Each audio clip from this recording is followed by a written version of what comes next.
everyone, it's Paula from Paula Quilting. Welcome back, or welcome if it's your first time here. So today, well, another Scrappy project, because as I was going through my journey of minimizing my sewing studio, you know, making it more usable for me, I have moved my wonky scraps of the string scraps from this bucket to this bucket because I couldn't fit them in here anymore. And that's mainly because as I was sorting my stuffs and sorting my fabric, I kind of process a lot of my fabric through my scrap management system, and I can link it in the description below. So I've ended up with a lot of strips to use up. So we are going big. I think for the next few tutorials we're going to go big on the blocks, just to have a lot of usage of our scraps and have quilts make quicker as well. And so what are we doing today? We are going to make a tumbler quilt.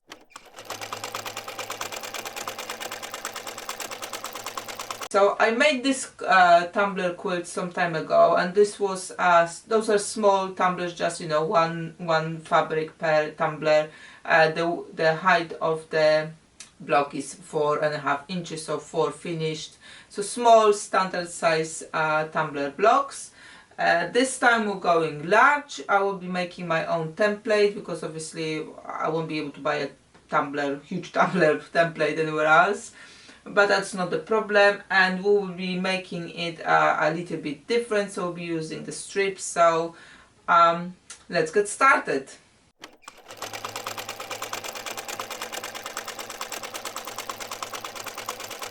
Okay, so we are going big, but first of all I need to prepare myself a template.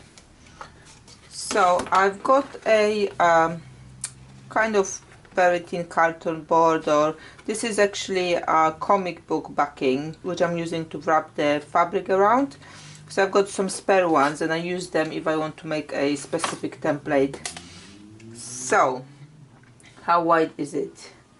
It's 8.5 inch, so I can easily find a middle here which will be 4.25. So I think I would like to have my tumblers as big as this, that paper, so it will be tall as it is. But now I need to decide how kind of wide I want to have it here, and I think I want to have it quite wide. So if I mark 2 inches from both of the sides, first of all, and then I will cut it and I will see how it looks. If I'm happy with it, we stay like that. If I'm not happy with it, I can always slice a little bit more. Okay, let me draw the lines.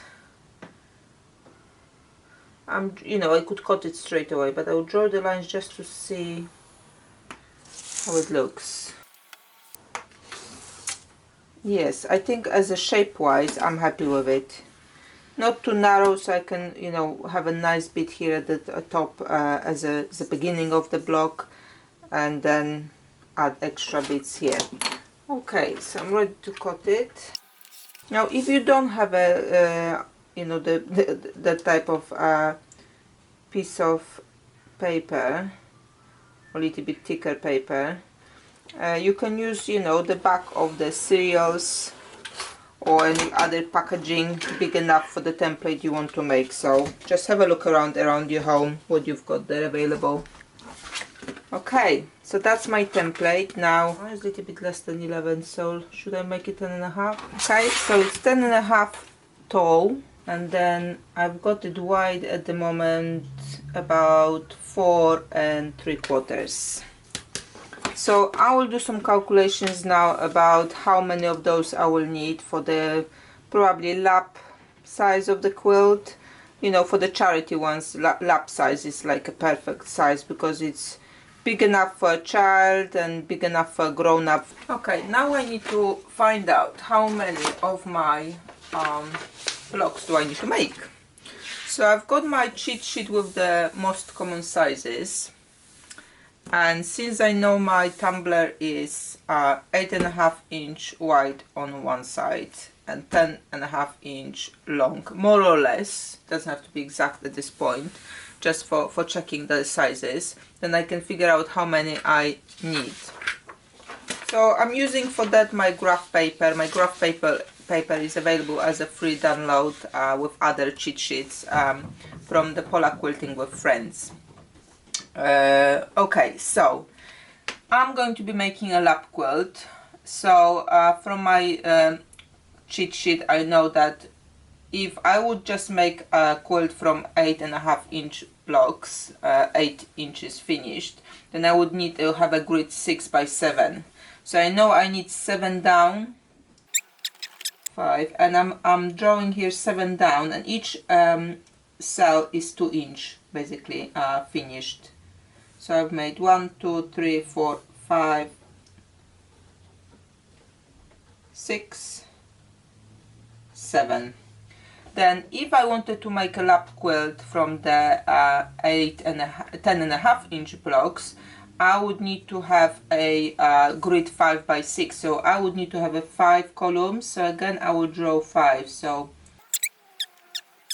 that would have been my quilt. And just checking I've got enough boxes here. To be fair, I'm only interested in the first column, because whilst I know how many I've got in the first column, I'll be fine with the rest, so that's fine. So now I want to draw my tumbler blocks. The narrower side of my block is 4 inches, so that will be 2 squares, more or less 4 inches. I think it's a 4 and something, but it doesn't matter. So for the purpose of calculating, I know it's 4. So this is going to be my first block here. I will take a close-up when I finish drawing, so you'll be able to see better. And then the next block will be here, and the next block will be here, and the next block, you know, you can use the liner to make it nice and straight. I just want to quickly kind of draft it to see how many blocks I need to make. Okay, so to fill in one column, I need 1, 2, 3, 4, 5, 6, 7, 8, 9 full blocks, but I also need a beginning and the end. So I will be making 1 extra tumbler and then cut it into half to make it the beginning and the end of my block. So that means I need 10 of the tumblers for 1 column, and I've got 5 columns. I need 50 blocks. Alright, I will be using a muslin for my project as a kind of foundation, because again there will be a lot of strips going on. I always like to stabilize my seams with the muslin, and I like muslin better than a paper, because paper, then you have to tear it off. Muslin stays in. It really doesn't add so much to the weight, and then obviously you can play with the different type of batting, something thinner if that bothers you, or even not put any batting at all if you know, doing very lightweight quilt. So I like muslin for that reason, and also because I will be cutting shapes from the muslin. I know exactly where I need to go with the fabric, so that kind of helps double. And as usual, I will be using lots of starch. Okay, let's cut the muslin now to start the quilt.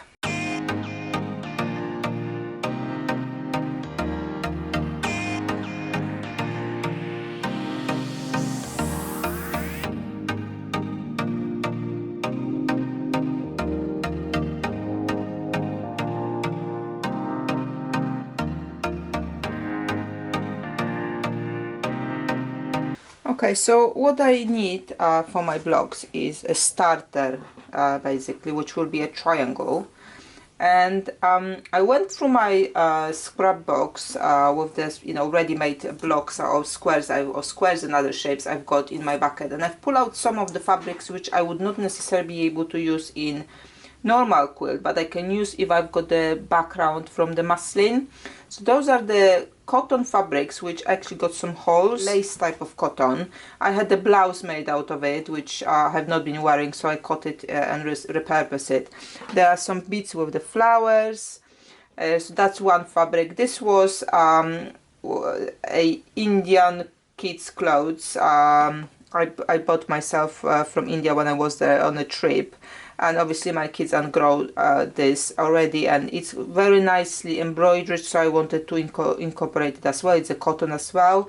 And then another bit of fabric, which is like it has some gatherings here, and it's again white cotton, which is quite transparent on its own, but with the muslin backing it will be perfect. So again, this is a project where there's opportunity to use all of those thinner cottons you may have around, or maybe some clothes, you know, something you didn't know how to kind of put in the quilt. Perfect occasion here. So what I will do first is I just need some triangles to start. Now you don't have to start from the triangles which will be even like this. You can have any shape of the triangle, but also because those tumblers templates are quite big, the muslin ones, I will still be able to kind of maneuver with my squaring it up later to make it a little bit more wonky, so I'm not worried about it. So I'm just starting with this type of triangles, but again, like I said, you can start from any shape. You may have some cut-offs from something else, so feel free to use them up. I wouldn't probably go very small on here, that starter, just, you know, I'll just double check which direction I want to go here, just so you kind of have a nice starter there, so when you're squaring it up later, you know you will have a nice visible bit of it. So this is 4.5-inch square, so a rounded size I think will be okay. But on the other side you could use maybe some crumb block as a starters, so that's another option. Here are just some flowers. That's just plain one. So I need 50 of those because that's how many blocks I've got. So I won't cut everything in one go because I haven't counted how many squares I had at the beginning. I will just cut some of each, and then obviously as I progress I can always cut more. I do really like that one. I'm so happy I found use for that, because it's beautiful embroidery here with those holes. You may not necessarily see it very well on the camera, but it's really beautiful fabric, this one. So happy to use it up. Okay, so I've got my triangles ready. Now I need my bucket with strings, and well, I can start sewing. Okay, so I did set up myself for that project. So I've got one small tray with some cut-offs, very short bits and pieces, because we will need some of those as well. Those are like cut-offs I was putting aside for a counting tape project, but obviously that can be used here. I also went through my 1.5-inch box and pulled all the fabric, which are, you know, more on the thin side, very transparent, so they will be used in that project as well. And all of those fabrics which are slightly stretchy or not necessarily, you know, holding the shape very well, that will be good as well, because the muslin will hold it very nicely for us. And then my third big bucket is here on the chair, which will be next to me, so I can pull out my bits and pieces as I go along. Okay, let's take the first muslin.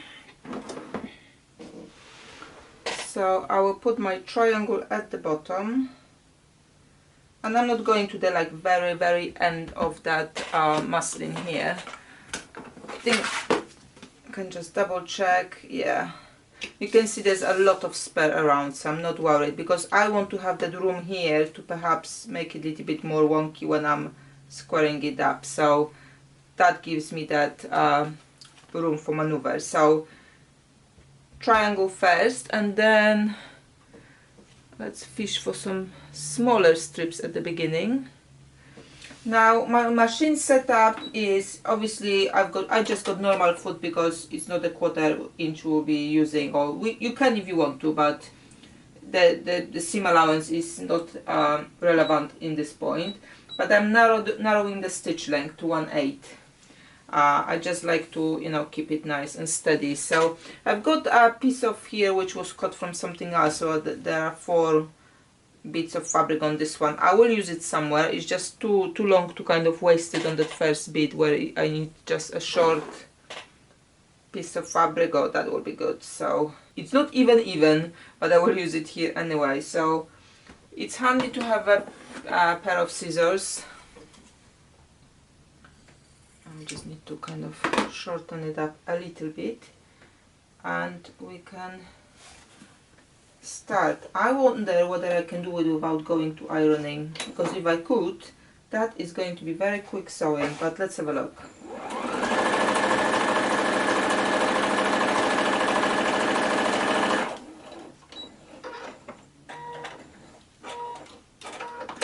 Okay, so I don't have to cut anything on the other side. I'm just going to pivot here and find another piece to add to the other side. Okay, let's go with this orange. And now I'm going to sew on this side. I mean, the shape is small enough to go from both sides, so I'm not worried about it.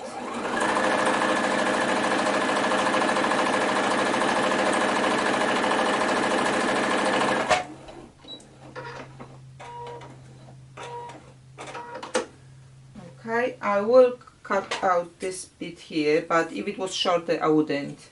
Like if it's something like that I wouldn't, I would just leave it there hanging. But this I can reuse again somewhere else, so I will cut it out. Again, I will just press it up. Just take a little bit of time to make it nice and flat. Now what muslin also does is that that fabric will stick to it. So it will hold there for you, especially if it's a thinner fabric. It holds nicely to the muslin. Let's add some maybe pink. So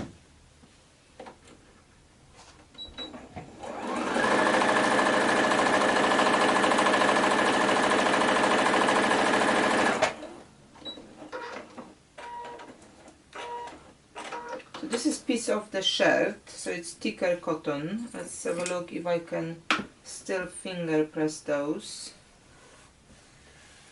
Yeah, and it's still nicely sticking to that muslin behind. I mean, if you're not feeling comfortable with that process, kind of doing it just with your hands, by all means, go to the iron board. But if you do want to iron it after each step, I would say have all your batch by your machine. So you do 1 strip on all of them, go to iron.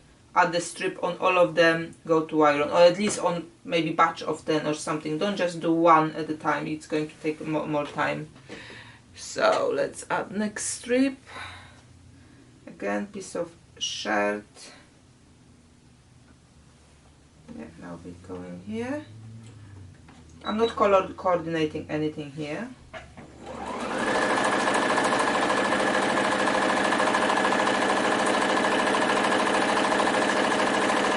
But saying so, it would look nice if all of those tumblers were done in one shade, and maybe, you know, we have 5 columns to make, and if each column is in different shade, that will make great you know, quilt too, like maybe rainbow quilt or something like that.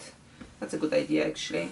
If any one of you try to do that, please make sure you share it on my page. I would love to see that. Let's do something other than pink and blue. Add this one. Again, that's very thin. That's probably blend. It doesn't feel like cotton. It feels more like a blend of something.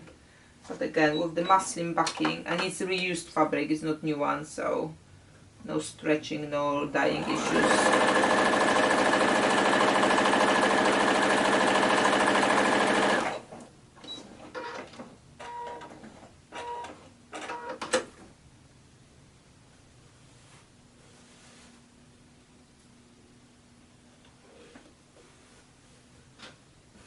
Okay, next one.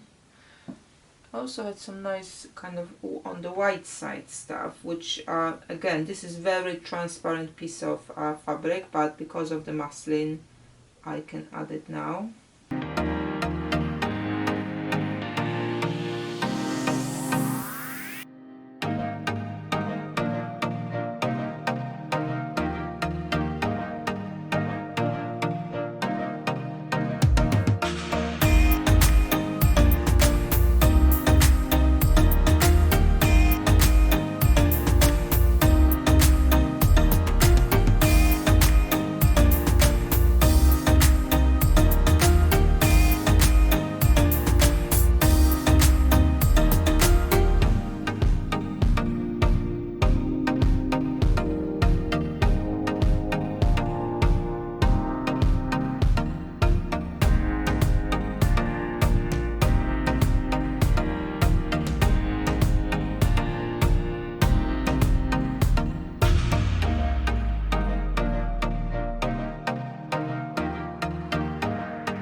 Okay, so I finished my first tumbler. As you can see, you have opportunity to use up even very short strips, so it's very good scrap buster block. And this is where I am at the moment. So to see you the full effect, I need to make few more. So I will carry on. I will make at least, I don't know, 10 to put them on the design wall for you. And the next step will be ironing and squaring them up. So let me make few more and I will walk you through that process, and then we'll have a look how they come up together when they put on the design wall. Right, so I finished my blocks and it's time to iron them. And as many times mentioned in my other various tutorials, anytime I work with small scraps, starch is my best friend, and I use the spray starch. You can do your own concoction, but I just find it handy. And anytime I do shopping in the supermarket, I just pop one starch bottle, and that kind of lasts at least for one good project, if not more. So simply as that, I just need to now iron them. The starch will help for that fabric to be a little bit more sturdy, so it will be much easier to maneuver later to trim it around against the template. So I will crack on with that, and I will meet you when we get to the trimming. Okay, so I finished ironing my blocks. They came out very nice. All of those very thin fabrics, because they are on the muslin, and two, they have been now starched. They are all nicely, holding the shape, so there's no issue with when I want to now square them up. And I've got my template. So the first thing, I think the easiest will be to do is just to straighten the edge at the bottom, because you don't need to have a template for that. It's good to keep, if you have a smaller mat, you can just use to turn around on the table wherever you work. So that's one. And then I will just go from the edge from the right. And as I'm holding the template, I will just bat my ruler with the template. Because it's got a thickness, it will kind of stop. So now I can take the template away,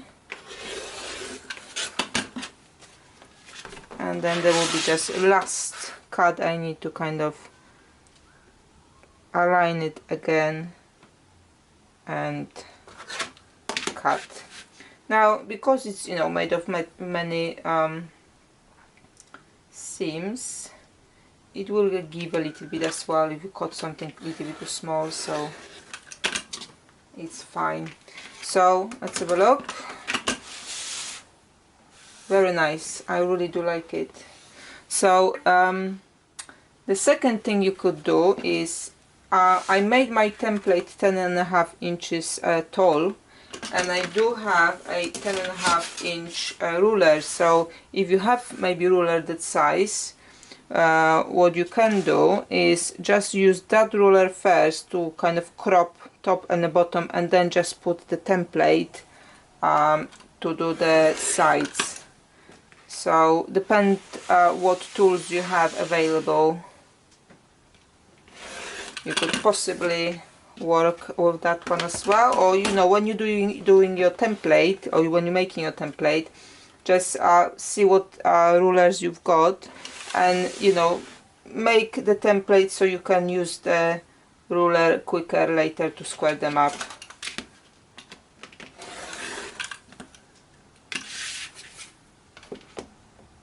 And again, I'm batting here and cutting here, so that went much quicker.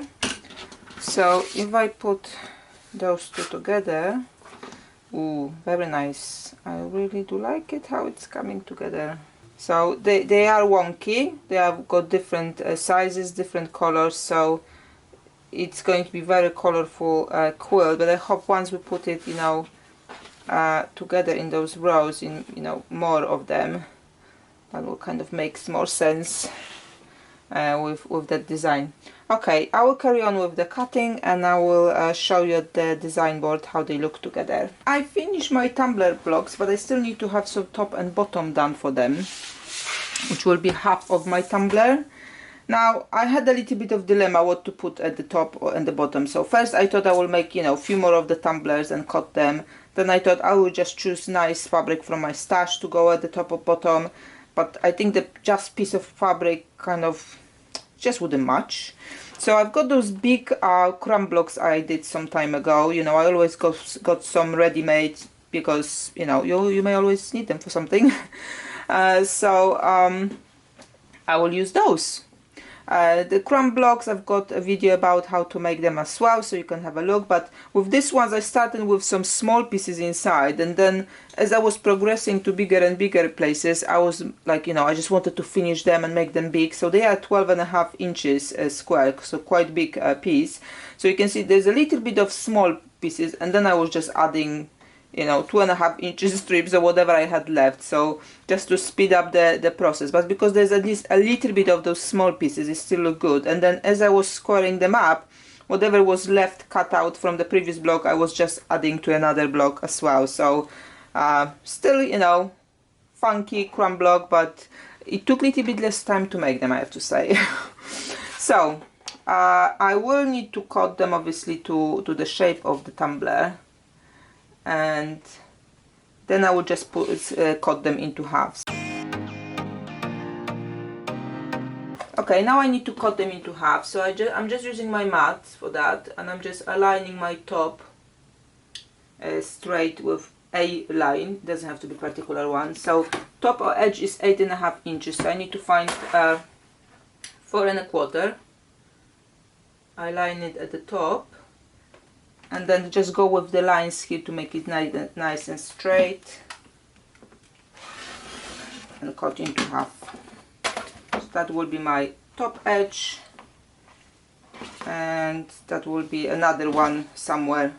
So I've got both sides, which is what I want. Okay, so design wise, you kind of have few options here, because you can either go this way with all of the columns, or you can just go in one direction with all of them, and both of those designs will look great. So you kind of have to decide. Maybe just lay it, you know, all of them, and see how you like it better. So for me, I don't know, tough choice here.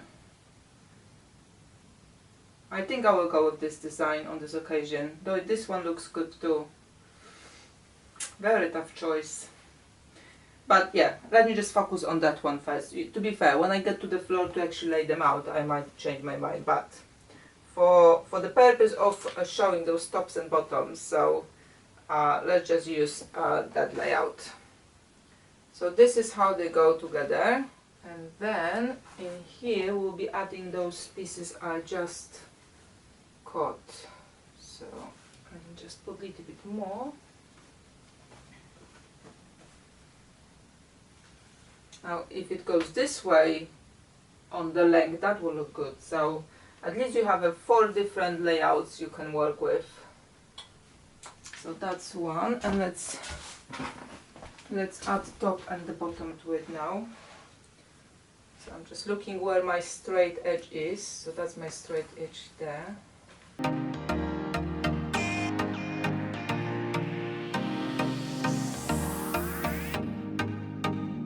Okay, so I will have a little bit more columns obviously, and down as well, rows. Well, with that wonky shape it's kind of hard to decide. You know, there'll be more of them to work with, but this is how it will look. So what we want to do, or what I will be doing, is you know, normally I'm quite fast row column sewer. Again, batch work, and you don't cut the threads in between, chain piece where possible. But with this type of piecing, and you know, with the angles we now need to consider, I'm going to be taking it a little bit slower, because I need to know, you know, be sure that I'm sewing the right thing with the right thing. And when we're going to be piecing it, we also need to keep an eye on certain angles. So I will take it slowly, and I will show you at the machine how to go about it. So first I need to take it actually to the floor, set it all up, and then one by one, or one section at a time, I will show you how to piece it. So I did lay out my tumblers on the floor. I've added my tops to see where they need to go, and I kind of stack them, so you know, in one columns, and now I'm ready to sew. Now, to sew anything which is not square at the edge, you need to remember that you need to go with where the quarter seam allowance is. So it's not going to be the way that I will just put one corner to another corner, because if I now sew 1/4 inch here and I open it, those will be not aligned. You need to have a 1/4 inch where those two fabric meet. So basically I need to have that 1/4 inch distance stick out from under the top layer. If I go with this next one to add, it will be other way around. This will be 1/4 length on top of the previous one. So just pay attention to that. You may like to make some markings in the first few as you're going, so you would measure where's the 1/4 inch distance here, and let me take a pin. You will put a pin there where the 1/4 is, and you would make sure that that bottom one top edge also meets at the 1/4 inch, and that's where you would start stitching. So then when you open it up, they will line up. Okay, so let's do that. Now I do like to narrow down the stitch length again with any Scrappy project, so I'm aligning my two pieces to make sure that in this occasion that the bottom one sticks out with the, like a dog ear, with the 1/4 length. So where my needle now is where the fabrics meet on the junction. And when I get to the bottom, I will show in a minute, you will see that the top fabric is now sticking out by the 1/4. Okay, let me stop here. So you can see this one sticks out, and the distance it does stick out is a 1/4. So if I put a pin here where the both fabric meet, and I will open it up later, they will be exactly aligned.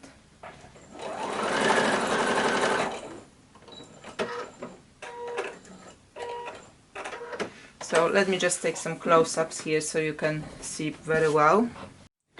So you can see now here at the top and at the bottom, it's not, you know, straight edge to edge sewing, they are sticking out, and when I open it, have a look here, they are aligned. They might not be, you know, perfect, but it's you know, more or less the straight line there. The little bit of, you know, millimeter here or there you will lose in other seams, so don't worry about it.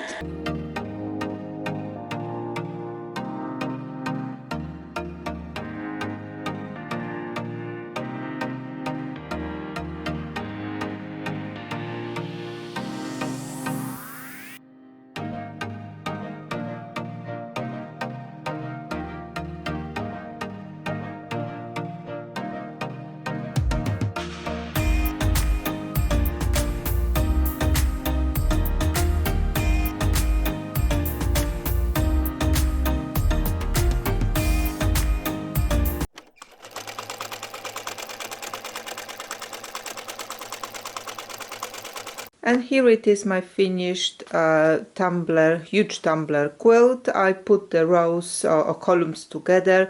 I didn't iron it yet because I normally do it just before I baste it. Otherwise, I usually manage to mingle those quilts and I have to re-iron. So my new resolution is to iron just before I actually will do the do. As you can see, process for each individual block was actually quite quick. Tumblers were big, so that quilt came together fairly quickly. I also got some of those scraps which came after I've squared up my tumblers, and there is something in the pipeline to make out of them, so please keep watching so you don't miss that one. Thank you for watching this video. I hope you enjoyed the process on the huge tumblers. Please subscribe if you haven't done so yet, and share this channel with your friends. There is a lot of information and links in the description below, so have a look there if you need to refresh on something. Thank you for watching, and see you next time.